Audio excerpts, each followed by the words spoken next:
Kalau dalam sholat memang itu adalah gangguan setan, istri itu malah membatalkan wudhu. Kenapa alasannya? Karena istri bukan mahram. Bukan mahram. Kalau seandainya mahram tidak boleh toh dinikahi. Karena tidak mahram itu maka boleh dinikahi.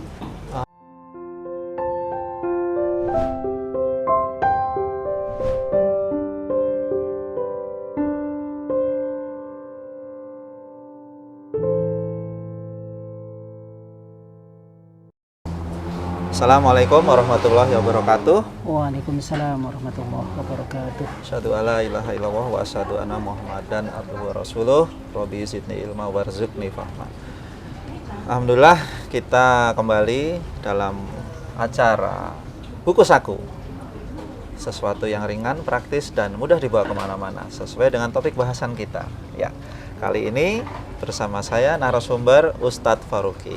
Apa kabar Ustadz? Alhamdulillah. Alhamdulillah. Sehat walafiat ya? Alhamdulillah sehat. Pak Kris sehat juga. Alhamdulillah doanya. Ya Ustadz, kita meneruskan pembahasan terkait toharoh ini. Ya, ini nggak tahu ini episode masih ada kelanjutannya. Nggak, makanya kita senyaman mungkin aja. Iya, ya. siap. Okay. Ini seperti yang episode-episode sebelumnya, kita kalau setiap episode itu membahas dua hal. Ya, kalau Ustadz menyimak itu kita membahas dua hal. Nah, pada episode kali ini kita pembahasan pertama itu terkait dengan toharoh. Toharoh itu bisa kita artikan sebagai bersuci gitu ya Ustadz ya. Bersuci. Itu saya mau menanyakan hal-hal apa aja yang bisa membatalkan wudhu. Monggo Ustaz. Bismillahirrahmanirrahim. Assalamualaikum warahmatullahi wabarakatuh. Waalaikumsalam. Alhamdulillah wa syukrulillah wassalatu wassalamu ala rasulillah. Asyhadu an la ilaha illallah wahdahu la syarikalah wa asyhadu anna Muhammadan abduhu wa rasuluh. Rabbi shrah li sadri wa yassir li amri wahlul 'uqdatam min lisani yafqahu qawli wa ba'd. Terima kasih Pak Kris atas waktu yang diberikan pada kami. Tadi Pak Kris menanyakan tentang apa saja sih yang membatalkan wudhu. Iya. Pada dasarnya yang membatalkan wudhu itu adalah simpel ya. Simpel adalah apa saja yang keluar dari kobul sama dubur. Kalau mungkin bahasanya adalah lubang depan dan lubang belakang. Apa saja yang keluar dari dua itu, apapun bentuknya itu Pak Kris. Bentuknya tidak mesti air saja. Kalau kebetulan mungkin ada orang yang dia makan kerikil mungkin atau ketelan kerikil dan keluarnya adalah kerikil atau koin, itu termasuk membatalkan wudhu. Gitu ya. Jadi terlihat maupun tidak terlihat ya. Gitu ya kira-kira. Terlihat maupun tercium ya. Itu karena ada yang tidak kelihatan tapi tercium juga. Itu membatalkan ya. Itu secara garis besar itu. Sekalipun nanti ada beberapa pendapat yang itu nanti berbeda pendapat seperti menyentuh kemaluan, itu sebagian. Kalau Syafi'iyah itu membatalkan wudhu juga. Tapi ada pendapat yang itu tidak membatalkan wudhu, tapi secara garis besar adalah yang keluar dari depan sama belakang itu. Nah gini Ustadz, kadang-kadang kita itu sok rasa-rasa kaya buang angin, itu kaya rasa-rasa ya, tapi kalau indikatornya kan nggak muncul, misalnya nggak bunyi, nggak bau gitu. Itu sebaiknya kita anggap itu batal atau nggak batal, misalnya terutama di dalam sholat ya gitu.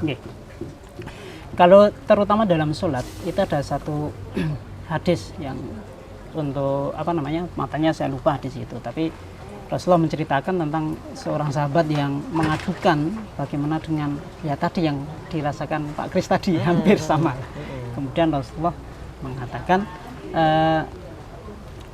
pastikan ada suara atau ada bau enggak. Gitu.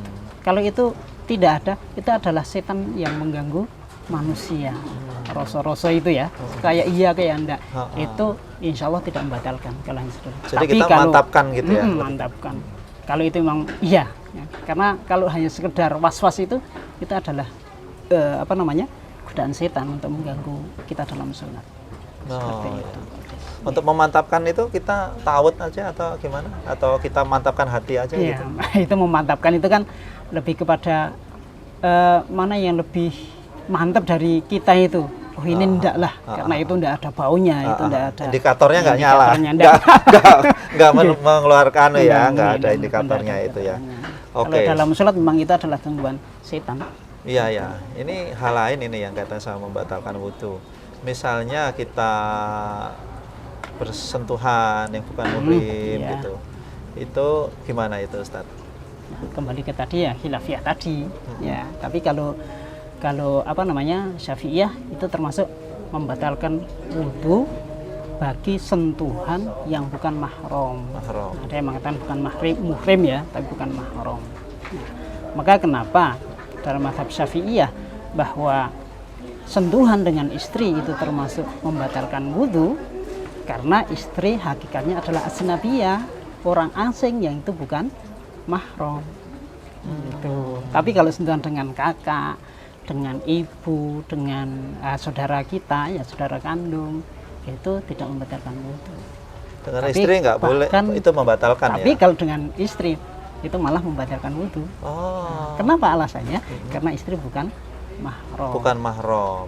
Kalau seandainya mahram tidak boleh toh dinikahi. Karena tidak mahram itu maka boleh dinikahi. Analoginya gitu. Iya. Kalau kita mengikuti ya mazhab Syafi'i atau mazhab Syafi'i ya, kita hati-hati ketika setelah wudhu bersentuhan dengan istri ya. Apalagi niatnya jabil-jabilan. Udah niatnya sudah itu tidak hanya bersentuhan kali itu kan, jabil-jabilan ya. Tapi kalau gini Ustadz, kalau prinsipnya kita itu menjaga wudhu ya, kan biasanya mantepnya saya ya, ini contohnya saya gitu, saya mau keluar rumah, saya wudhu ya, syukur-syukur kalau waktunya ada duha, ya otomatis wudhu kan ya. Tapi terus istri kan salim, maksudnya terus aku jaga wudhu gitu, itu terus saya habis salim wudhu lagi apa gimana itu kalau gitu? Kalau kita mengambil pendapat yang lain bahwa yang disebut dengan bersentuhan membatalkan wudhu itu adalah yang bersentuhan yang dimaksud adalah berhubungan suami istri. Kalau saling. Tapi pendapat yang lain ya, bukan pendapat Syafi'iyah. Kalau Pak Kris mengambil pendapat yang lain, ini kalau mazhab mungkin itu tidak mengapa. Kalau kita berpendapat dengan pendapat yang bukan pendapat Syafi'iyah, itu tidak membatalkan wudhu. Yang membatalkan wudhu itu adalah bersentuhan yang mengandung syahwat. Itu yang membatalkan wudhu. Tapi itu pendapat yang lain, Pak. Oh iya. Jadi kita lebih meyakini atau lebih memantapkan yang mana atau mana yang kita pegang ya? Mana yang kita pegang. Gitu nah itulah indahnya fikih, memang seperti itu, Pak Kris. Iya. Ini maksudnya tidak ngomong dalam kondisi darurat ya, maksudnya dalam kondisi yang ideal gitu ya. Oke Ustadz. Ini gunanya belajar ya. Saya mau ke pertanyaan berikutnya. Tadi yang membatalkan itu ya secara apa penjelasannya. Terus ini kalau terkait dengan toharoh atau dalam hari ini bersuci, itu kita yang sudah kita bahas sejauh ini kan wudhu. Tapi kan masih ada hal-hal lain bersuci itu. Misalnya mandi besar ya, atau juga tayamum gitu ya. Apakah itu serigid wudhu ya? Kalau kemarin kan pembahasan kita sampai berepisode ini wudhu nih. Kalau mandi besar dan tayamum itu apa serigid wudhu juga gitu? Ya gini Pak Kris, sebenarnya ya kalau bicaranya nanti pembatal dan lain sebagainya, itu juga bisa jadi sama, karena hakikatnya wudhu tayamum ya, tayamum kan pengganti wudhu. Apa yang membatalkan wudhu? Ya itulah yang membatalkan tayamum, sekalipun ada beberapa yang itu membatalkan tayamum, tidak membatalkan wudhu. Satu contoh ya, ketika seorang yang dia bertayamum tapi dia sudah melihat air, itu kan batal tayamumnya. Tayamumnya batal. Dan tayamum itu hanya untuk satu kali sholat, tidak sebagaimana wudhu. Kita wudhu kan ketika belum batal kan nanti sholat asar, tapi setelah sholat duhur masih punya wudhu masih ya. Tapi untuk tayamum setiap satu kali sholat kita free pass-nya berlaku hanya untuk satu kali pakai ya. Gitu ya. Ya, itu kan karena kemudahan kan. Rukhsah lah. Rukhsah itu. Kalau bicaranya masalah nanti yang membatalkan ataupun yang dilarang dalam setelah wudhu ya hampir sama sih, karena tayamum adalah pengganti Waduh, cuman tinggal masa berlakunya Nah, ya. iya, masa pakainya yang ini masa bisa pakainya. panjang selama Iya. belum batal. Kalau Iya. tayamum hanya untuk Ini sekali sholat. sekali sholat. Begitu Iya. juga mandi besar juga Ah. sama kan. Dia juga di situ orang yang mandi besar dan dia setelah mandi itu tidak terkena pembatal wudhu, ya akhirnya dia punya wudhu juga. Karena di dalam mandi besar ada wudhunya. Iya, ada Gitu ya, wudhunya. Ustadz ya. Nggih. Dan toh kalau tidak ada, misalnya dia tidak melakukan sunnah wudhu saja, dia kan tetap juga dia suci dengan mandi itu. Ketika mandi itu memang mandi wajib ya, mandi besar. Oh. Jadi kalau wudhu itu kan hanya ada rukunnya tertentu yang Iya. sudah diatur ya. Kalau mandi itu kan pure, semuanya ya, semuanya kena gitu ya. Kan Semuanya dalam kena, di iya. dalam konsep mandi besar itu rukunnya seperti apa, Ustadz? Rukunnya dua, Ah. cuma dua. Niat sama mengguyur air ke seluruh tubuh. Nah, ada yang menambahi satu dengan menghilangkan kotoran ataupun najis. Tambahannya. Nah, tambahnya itu Oh, tapi utamanya niat dan mengguyur. mengguyur itu. Mengguyur. Karena yang pernah kita baca bahwa menghilangkan, ya ada yang itu memasukkan dalam rukun wudhu, menghilangkan najis itu ketika masih menempel, ada yang itu masuk kepada sunnah. Karena otomatis ketika di situ ada yang yang itu dimasukkan di sunnah ya, ketika dia nempel itu dengan mandi, insya Allah dengan sendirinya dia akan hilang juga. Gitu. Tapi dalam kitab-kitab fikih ya dua itu, dia niat sama mengguyurkan air ke seluruh tubuh. Tapi tidak ada penyempurnaan seperti halnya wudhu, menyempurnakan wudhu nih, Sunnah-sunnahnya. Ya, ada menyempurnakan mandi besar gitu. Adanya yang kita baca adalah sunnah-sunnahnya. Oh, sunnah-sunnahnya. Sunnahnya ada, kalau Jadi sunnahnya. lebih ke banyak sunnah-sunnahnya. Nah, Sunnah-sunnahnya sunnah-sunnahnya. Di Sunnahnya sana, adalah memulai dari sebelah kanan 3 kali juga, nah, sebelah kanan, dan dari pertama yaitu sunnahnya dia membasuh kedua tangan dulu, nih, kemudian mengguyurkan dari sebelah kanan 3 kali. Kalau mungkin kini ya dari atas ini, dari atas Kanan badan kita ya. kanan badan kita 3 kali, nanti kiri 3 kali, kemudian termasuk di situ menggosok-gosok lipatan-lipatan tubuh yang itu mungkin kalau tidak kita gosok ya kurang sempurnalah guyurannya mungkin. Kemudian termasuk menyela-nyelai jenggot itu masuk di sunnah wudhu.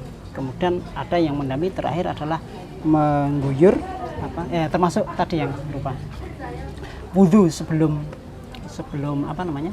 mandi. Itu termasuk juga sunnah mandi besar. Dan yang terakhir adalah mengguyur kedua kaki. Iya. Itu sunnah-sunnah. Jangan lupa ditutupi anduk. Ya, itu pesan itu. Ustaz Faroki ya. Yang kemarin ya ketika mau Iya. wudhu. Iya. Jangan lupa ditutupin itu karena etika ya. Etika, iya. Etikanya seperti Etika, itu. Ya Ustadz, itu terus